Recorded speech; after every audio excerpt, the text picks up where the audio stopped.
All right, just wrapped up this episode with Bryan from Oxygen Supremacy. Obviously, we talked quite a bit about content. They focus quite a bit about on content right now, so that was the main focal point of the episode.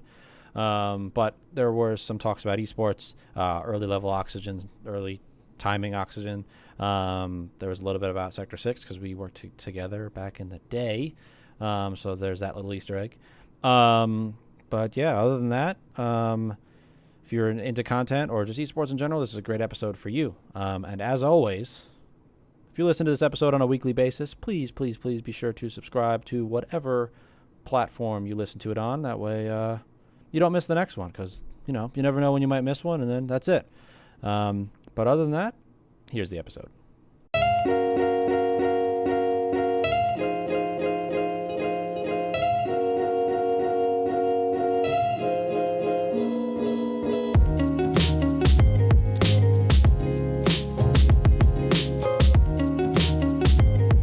Hello and welcome to episode number 36 of the After Hours podcast. Here with me today, I have the owner of Oxygen Supremacy, Bryan Truong. Thanks for coming on, dude. Hey, what's up? Glad to be here. Awesome, yeah. So I know I didn't even ask this prior. I know I said owner in that intro, but are you also like the founder or part of the founding group of Oxygen? So I'm not part of the founding group. I was brought in about 3 years after the brand was created, because it started off as like a YouTube content team doing like the whole Call of Duty trick shotting, sniping videos. But I was brought in as an owner to work with David, also known as Claus. But we had like an old logo, and we rebranded the whole thing, and we changed it to like an actual logo that looks a lot like not like a diamond, like not generic. Yeah. It actually looks like a logo now. And it was created by my good friend Mike Goldfield. I'm pretty sure you've heard of him. Oh yeah, Mike does some awesome work. Yeah, he does. He's like amazing at what he does. But so he created the new logo, and I guess I can consider myself part of the founding team of like the new Oxygen, because we're completely different from where we were before. Yeah. But I'm just like, I guess I'm just like an owner. Yeah. Cool. Now as far as, or I guess let's get a little bit into I can't speak today. Let's get into a little bit about your start in esports, before Oxygen. What did it look like? Or, I mean, maybe your first kind of steps into the esports space, kind of how'd you get involved? Okay. So, I went to my first event, in June of 2016, which was MLG Anaheim.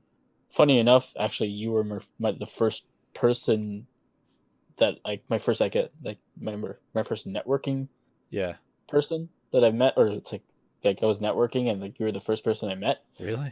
During the event, actually. So it's kind of funny. Yeah.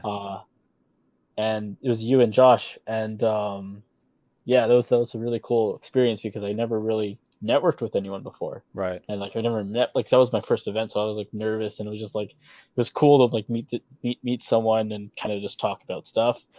And yeah, so like my first start, like I guess that was my introductory into esports. My first start was actually I got brought in to an organization called Royal Flush 7 a long time ago. Yep. You probably know of it. I remember.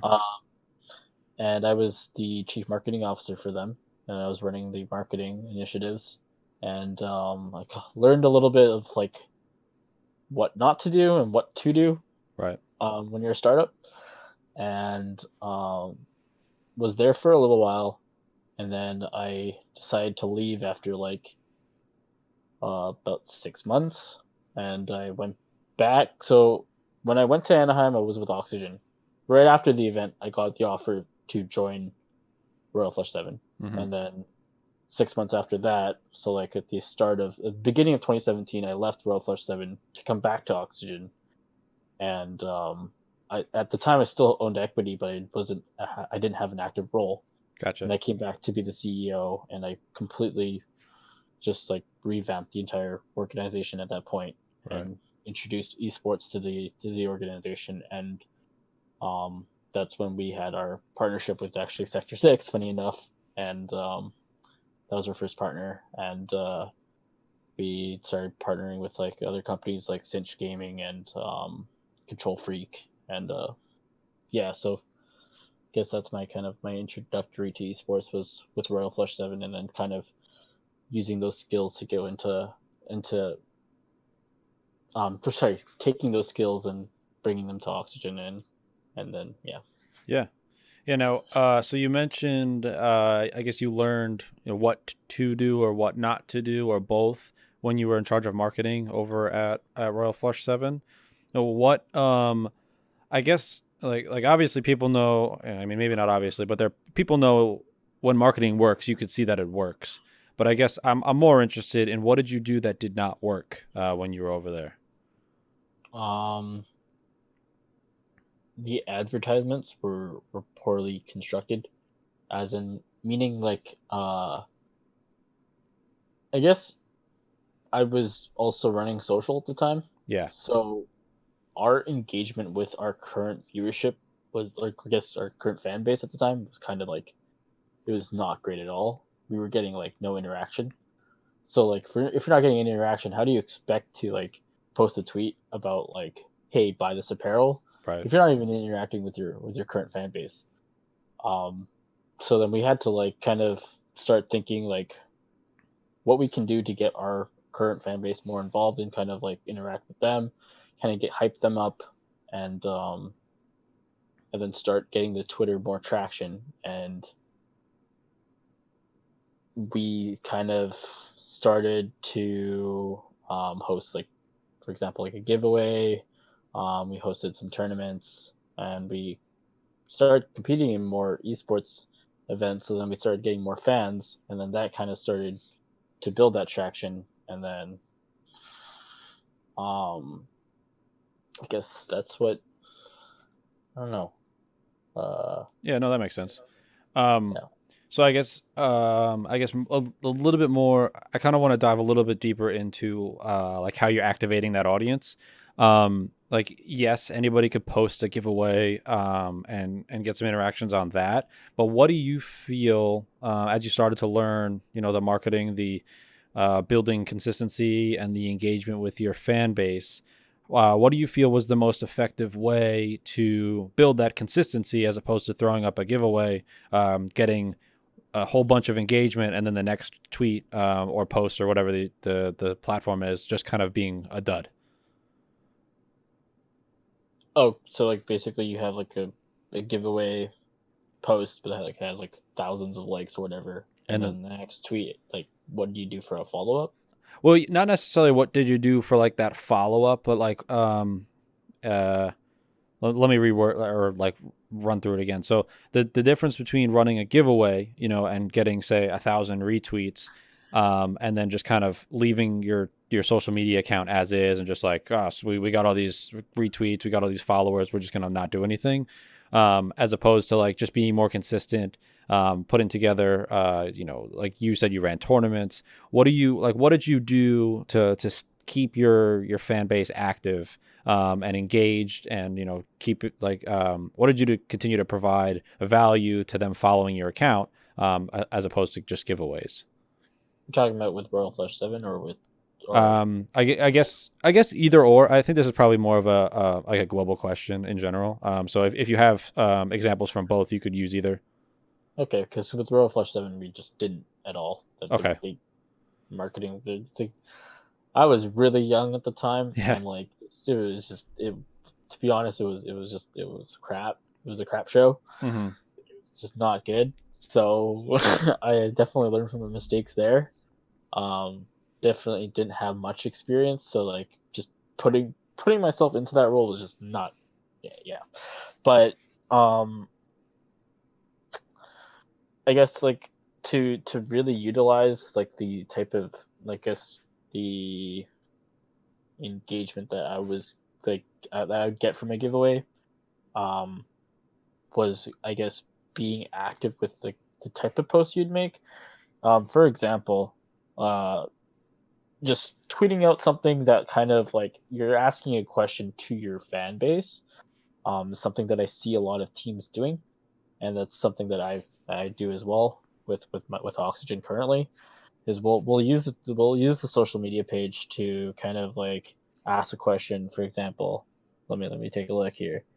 Your third at is going to join the team of their dream this year, and like that kind of gets like the your current fan base. They'll see it and they'll start engaging, and then when someone sees it, they'll have someone else like reply to that, and it kind of just snowballs into Yeah. this like thing where people are engaging, and that's kind of how, from what I've seen, like that's how a lot of these organizations are kind of building their fan base, I guess. Um, tweet like basically posting something that like would get the attention of like just your average Twitter user that's just kind of scrolling down the timeline. They see something and it's asking a question. They'll click it and they'll reply to it. Yeah. That's the yeah. Yeah, people just, I mean, it's the natural, like the natural MO of most humans is to be involved to some extent, because we naturally just want to be involved in things. So when you see a question like that and it's like, oh, I have I have have the answer to that, or oh, I just want to interact. I mean, that's the point of social media. So I think that's definitely a good way to like, it's kind of, I don't know if it's really considered a growth hack, but it, or whatever you would call it. I think it's definitely a solid tactic to use to get some new engagement. Yep, definitely. Now, I guess so to bring it back or far, I don't really know. We'll transition a little bit into esports. You mentioned that you brought esports into Oxygen. Yep. What did that look like? Your first team that you brought on. What was or so what? Let's do this chronologically. You first wanted to bring esports into Oxygen. What esport did you want to get into first, and why? First esport that we wanted to get into was Smite. Right. And at that time, Smite was growing really rapidly. The viewership was pretty good. Our first LAN event was in April of 2017. And viewership for our matches, from what I can recall, was anywhere between 50 and 60,000 viewers, which is a lot, especially for a new brand that is just entering the esport. Like that's like that day, I believe that we had our first matches. I think we gained nearly 3 or 4 thousand followers on Twitter. Wow. And that's just because we had so many new people looking at our page, and we were being really like we had a lot of tweets going on that day. So like we were definitely engaging with our new fans, and it was just like there was a lot of hype building because that first event we swept 3 pro teams, which was like because we were going in as a team that was just outside, like one of the top teams outside of the pro league. Right. So when we got to the event and we qualified and we started beating these teams, it started building this hype, and then they played so many matches that they kind of got tired, and we had no breaks, and then we lost eventually to another team. Yeah, this is that was and if I'm butchering his handle here, correct me, but I think it's pronounced Skeleton. Yep. That was his team, right? Yes, I mean, Skeleton's team. yeah. Yep. I remember. I remember this event. Yeah, or at least you guys going. Yeah, because we got jerseys from you guys, and you guys got them like really fast. Yes. It was such a last minute thing that we got the jerseys the day of. It was so clutch because the jerseys came right before their media time slot too. Yeah, I do remember that one was a nerve wracker to say the least on our part. That's obviously prior to what we're doing now. So turnaround times like that were a little bit more up in the air, I guess, to say the least, without getting into semantics. But we got it done. I mean, yeah, I have a picture somewhere of that event, specifically of Skeleton, or however you pronounce his name. I think I have the same picture saved. Probably, yeah. I think most likely because you sent it to me. Yeah. But yeah, it was a cool event. That was, so you guys were the first team that we had worked with in the Smite space. So as somebody who knows at the time knew nothing about what is it? MOBA? They're called MOBAs, right? Yeah. Not knowing anything about that genre of game. Like I knew what League of Legends was, and that was it. And then I hear about Smite, and it's like, what the hell is this? So I naturally became pretty interested in the scene as a whole. So, it was definitely an interesting time Yeah. for us. So that was cool. Um, so what I guess let's talk a little bit about what it looked like to bring that Smite team on. How did negotiations go back and forth? Did you handle that? Actually, it's probably a better question. Did you handle the back and forth between Yeah, I did. the I did players? all. I did. Yeah, I did. The majority of that was me negotiating the, I guess, what they got in return, like The compensation? the compensation, but like also the duration of the contract Yeah. and all of that. We only had them for the one event, mainly because at the time what they were asking in terms of salary was just way too high for what we could afford. Right. Because obviously being a startup, we had to make sure that we were using our resources properly, and yeah, we didn't have any sponsors at the time that would pay us monetary, so like it didn't make sense for us to go through with them, and they ended up unfortunately not qualifying for the pro league, which kind of sucked. Yeah. So um in the end, probably I don't know if this like, who knows, because maybe they went into the relegation as orgless, so maybe if they had an org they might have been more motivated to like win, but I'm not sure. Uh, that's We an don't know. interesting concept. Yeah, I mean, like, I guess you never really think about it. It's like, could that be the mentality push that pushes them over the edge to perform to hit that, you know, yeah, I guess in To hit MOBA that goal, yeah, terms. because Yeah, I guess if you're orgless, like maybe you might have the mentality, oh, I wanna prove to these orgs why we deserve to get paid this X amount. right. Or is it, oh crap, we're orgless, like let's just try and do it, but like I don't know, it'd be interesting to hear from an actual player to see what their standpoint is on that. Yeah, I definitely agree with you. I think it could go both. It definitely could go both ways to be like, be more driven to be orgless or to be less, just because, they might not see it their future or they're super bummed or whatever. But yeah, I agree. Definitely this will definitely be a question I ask in a future episode if I interview a player again. I've only done probably one or two players, but I've never even thought about that before. What that mentality looks like, especially in a game that like you each year there's less and less leagues that are ran like how Smite League was, where there's Mm-hmm. relegation and the team can the team ultimately gets an organization to represent or to back them, and they represent the organization. Where we're growing more towards this franchise model where all the leagues are either putting together a group of teams, um, Yep. and there's a buy-in and all that.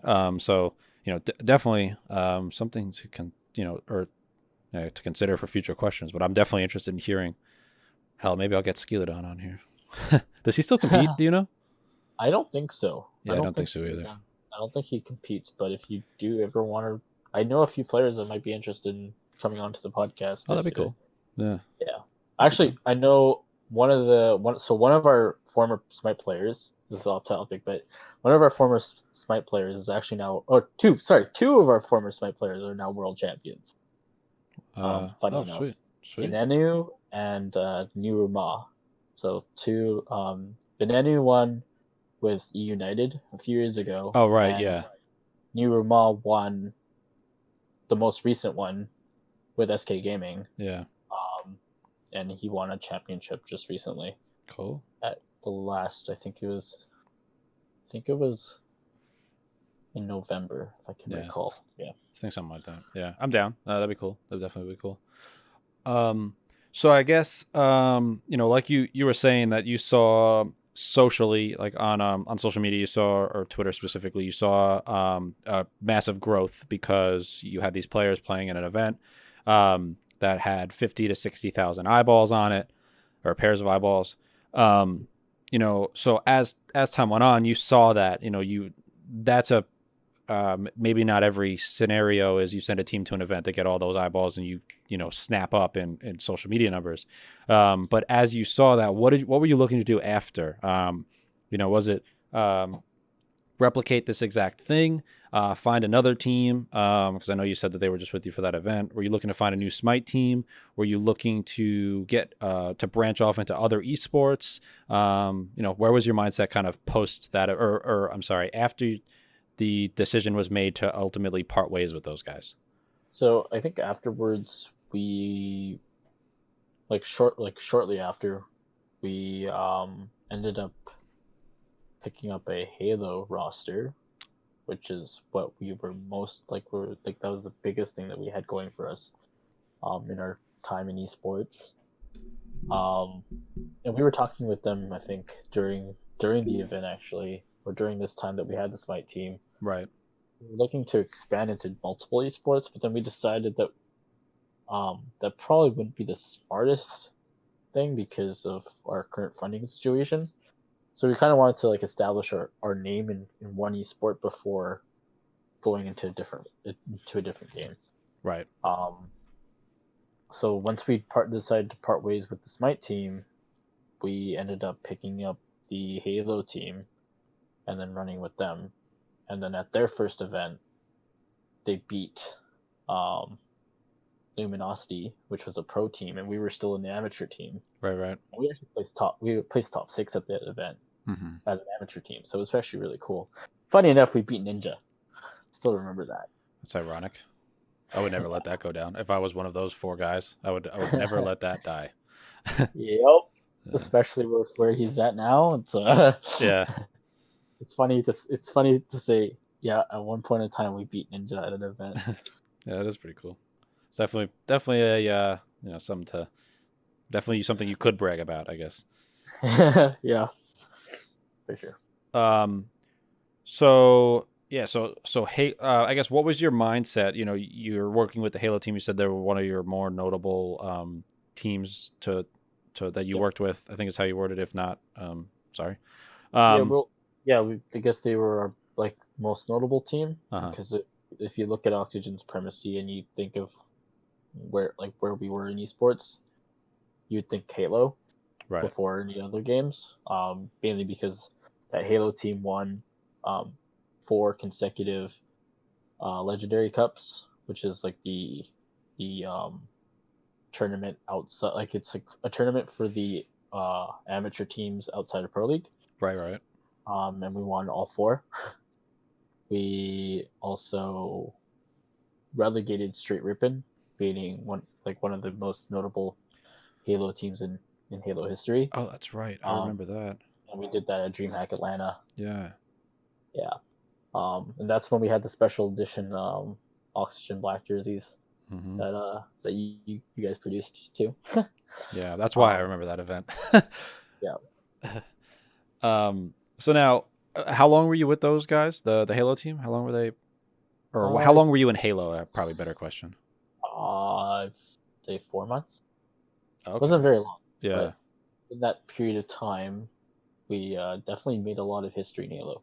Yeah, definitely. I mean, yeah, talk about 4 back to back tournament wins. Those were all online, though, the Legendary Cups, right? Yeah, they were all online, but they were all streamed through Millennial Esports. Right. Yeah. Which was really cool to watch a stream, and like the viewership was like, I remember peaked 2,000 viewers for like open bracket. That's pretty good. Which is pretty cool. Yeah.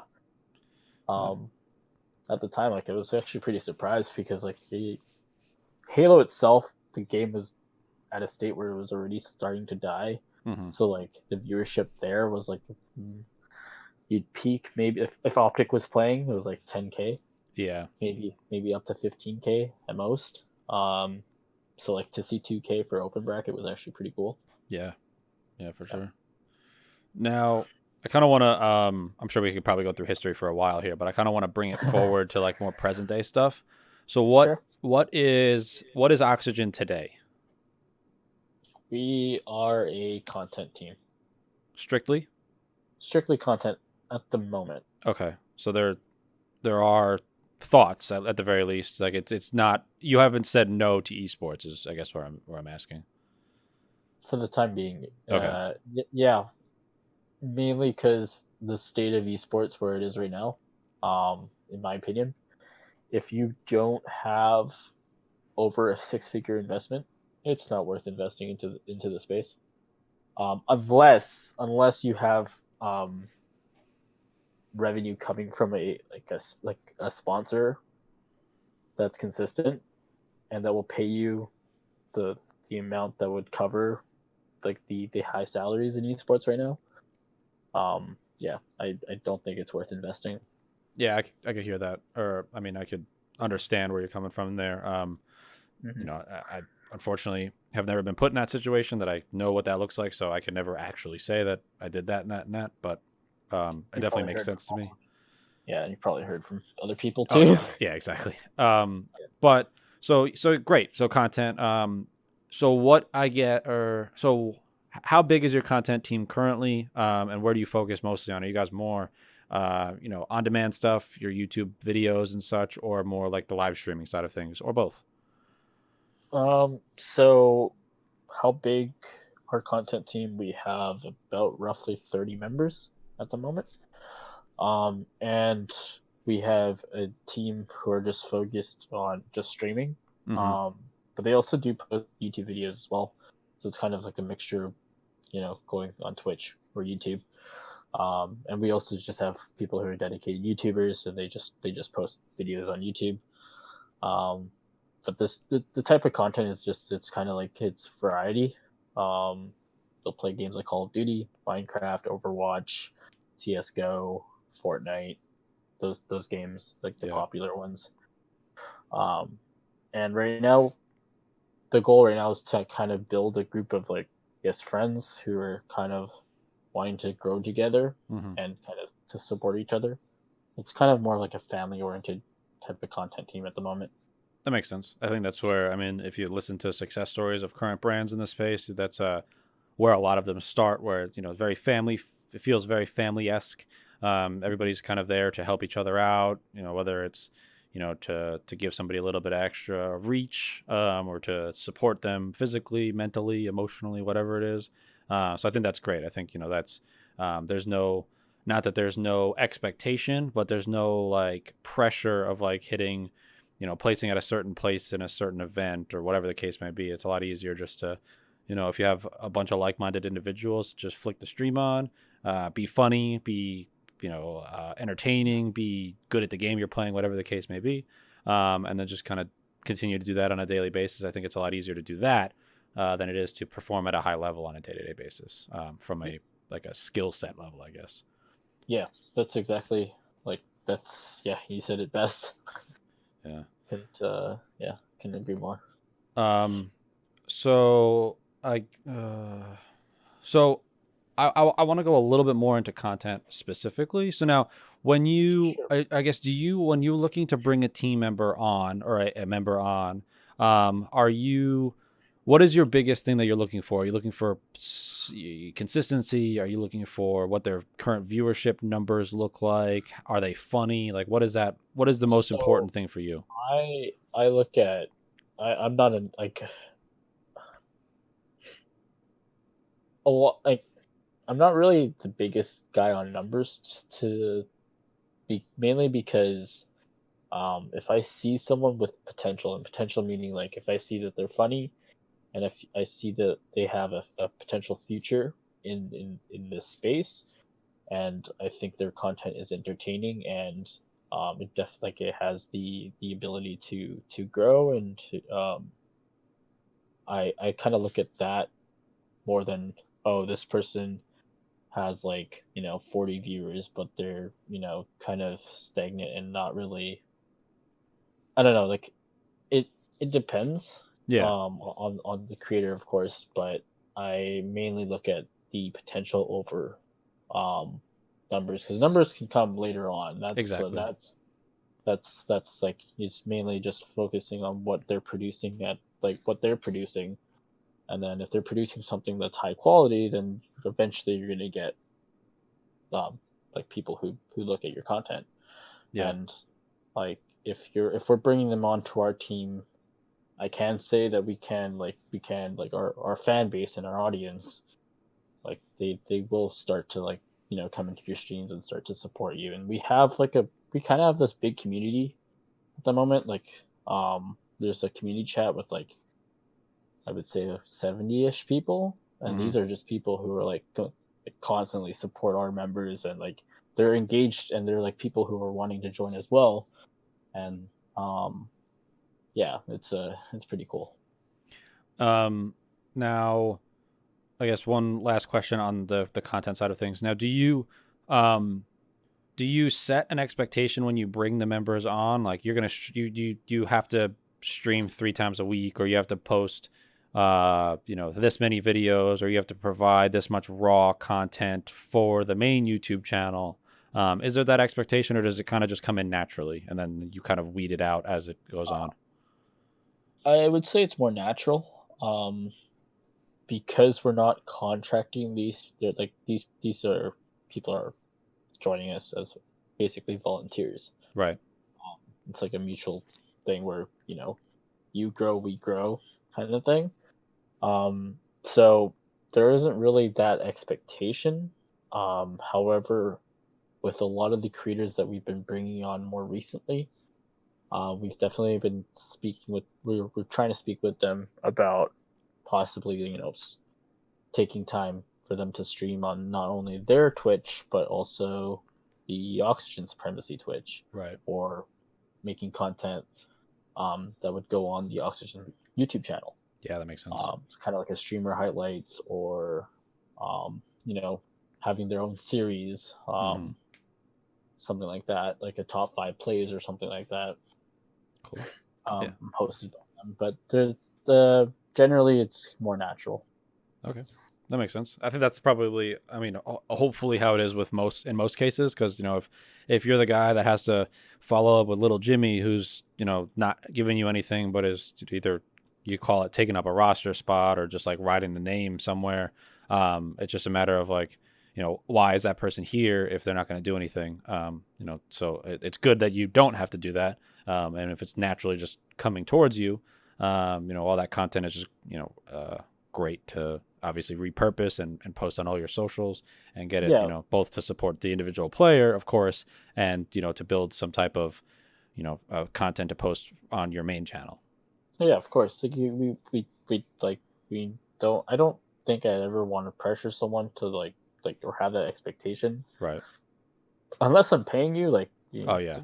you're here for free, right? So it's like, yeah, it only makes sense Yeah. to um that on them. Now, 'Cause oh, oh, sorry, sorry. go ahead. Because I just wanted to say, like, because this also takes a lot of time too. Hmm. So like, yeah, time is money. Time is certainly money, I hear that. um Now, I guess so we talked a little bit about how what you're looking for in someone to join the organization. And I don't think I've ever asked this on the podcast, at least on my podcast. What do you think about your organization is so enticing to a quote unquote fan or someone interested in joining? Like, what's enticing about Oxygen, that you or what do you think is the thing that is driving so many people to want to join your brand? Um, I think I worded I that right. think I think I guess the main thing that stands out about us is that family approach. Yeah. A lot of teams, will say, yeah, we're a family, this and that, Mm-hmm. but um, this is like, I guess, like I for Oxygen, like I definitely, me as an owner, I love engaging with all of my members for the most part. Like if like I can admit that I don't know everyone super well, Mm-hmm. but I at least try and put that effort to talk to them and engage with them, and that's like something I guess that sets us apart from other teams or other organizations, because like I hear stories of, yeah, they're not really family oriented. They're kind of just you're there, you sit there, you don't really interact with any other members, and you kind of get bored, and then they end up leaving. I guess for us, we actually had a few people leave more recently because they didn't feel that family approach, and it honestly was unfortunate here. Um, but for like the core group that's currently still here, like they're here because of that, like that family feeling. Like they're here because they enjoy, interacting with all the members. And I guess why people want to grind for us is because they also see that, because we in our community chat, we interact with those people who are grinding for our team, or those people who are wanting to join our team. Right. um they kind of get that sense of that family feeling too. Yeah. And I think that's a huge part in kind of having a motivation and drive to continue doing what you're doing. If you have a group of people there to support you along the way. Yeah. Yeah, I totally agree. I think you mentioned it was unfortunate that a couple people had left recently, and um, I think I want, or something I was thinking while you were saying that was it for you, and for the people that are currently in the organization, it is very family esque. Everybody's comfortable with each other. You guys build relationships and all that, but your family is different than my family. So I wonder if it's like yes, everything's great, but for whatever reason, the people that left may or may not feel that, not that they were excluded for any reason or anything like that, but like along the lines that it was just like I guess you don't put a square into a circle hole, and for some reason it's just not the right fit. So I wonder. Exactly. Yep. I guess everybody. I guess what I'm getting at is everybody's got a perfect fit for what their family looks like, or their friendship group, or Yeah. or in this case, the organization that you want to create content for. Mhm. So I Yeah, guess sometimes like it just doesn't feel like the right place. yeah, You'll get that feeling of like it doesn't feel like home, and you're not super comfortable. Um, and I definitely understand that. So like anyone that's ever left the brand, I always wish them the best of luck, because I truly just want what's best for them and their future. So like if this is not the place for that, then like, yeah, I'm just, you know go out and go find it. yeah, Basically, like I'm not gonna sit here and stop you. Like that's, yeah. yeah. That makes sense. Yeah, I think that. I mean, and I also think that's a good way to look at it because if someone wanted to leave and you tell them no, you know, for one, you can't, and for two, it's kind of hard to like keep somebody around that's not motivated anymore. It's at that point, it's just like a bubble waiting to burst. So Yeah, I like it think you take it definitely, right. like, I've had members come to me before where they're thinking about leaving because they feel a certain way. Yeah, And I definitely always try, like if it's something that I can see being resolved, I'll definitely yeah, try. But if it's something I don't see being resolved, then I'm like, maybe this place isn't the best fit for you. Maybe there'll be another team that can offer you this, and this. hmm, And there have been times where I've actually helped a certain individual or certain individuals with this, and to help them find a new home. So yeah, yeah. yeah. That makes sense. Yeah, I think that's the right way to do it personally. Yeah. Uh, cool. So I mean, as far as my game plan for your episode here, I wanted to make sure I covered early stages of Oxygen, where you guys are currently at, and how you got there. And I think we did that. Was there anything we brushed over too quickly that you want to revisit, or something that we didn't talk about at all that you wanted to bring up? Mm, no, no. I think we covered everything oxygen related. Um, Yeah. yeah. I mean, Cool. Yeah. I don't know if you have any like. No. No, No, no. I think So I, I it mean looks I like think I covered my major questions for you. And I yeah. guess the only other most important, arguably the most important question of the podcast is what would be the best place for somebody listening to this episode to get a hold of you on if they wanted to talk about Oxygen to you, or just get in contact with you in general. At Synchros on Twitter, SYNCROHS. That's my Twitter, or that's also my Instagram and my Twitch, and my YouTube. So Everything. yeah, that's my handle for everything. Yeah, nice and And clean. yeah, it's a blessing. Yeah. I'm glad because I came up with that like let's say 7 years ago now. Oh Yeah, yeah. 7 years ago. Damn. And originally I went by sync before, Yeah. and obviously that at was taken. So I was like, I started adding random things to sync, and then eventually it got to sync grow, and that was taken. Ah. So then I added the S, and I'm like, sync grows. This is pretty cool. And I Yeah. just kind of ran with it. I like it. It's original, obviously. Yeah. Cool. Yeah. Yeah. But yeah, that will conclude this episode. If you made it this far, thank you as always for listening to this episode. Thank you, Bryan, for coming on. It was a pleasure. Thank you. And like I said, if you made it this far, be sure to like or subscribe to the podcast if you aren't already, or whatever it is on the platform that it is you are listening Follow to. on Spotify. And Spotify, yes, follow on Spotify. But other than all that, I will catch you in the next one. Have a great day.